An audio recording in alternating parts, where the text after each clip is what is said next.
Good morning, my dear students. So today let us start with the concept perianth. So what is perianth? Perianth means it has no differentiation between sepal and petal. So you people can observe here in this flower. In this flower you people observe these are the petals. Okay, these are named as petal, which are very colorful, that attract insect for pollination. See here, these parts are named as sepal, which is called as calyx. So in this flower you can see the calyx and corolla. Okay, here you are observing calyx and corolla, but when it comes to in case of perianth, here there is no calyx and corolla. Here the calyx and corolla are not differentiated.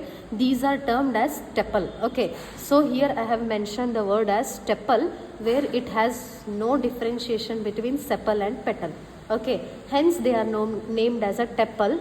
If the tepals are free, example you can take here, if the tepals are free, okay, if they are very free in nature, then they are termed as polytepalous. Okay, if the tepals are fused, it means united, then it is named as gamotepalous. Okay, the same case it comes in case of the flowering plants, which are named as, here see, these are named as a petal and these are named as a sepal. Petals are scientifically named as corolla and sepals are scientifically named as calyx. So you people know the calyx always they help during the bud condition. They protect the flower during the bud condition. These green leafy structure are named as sepal.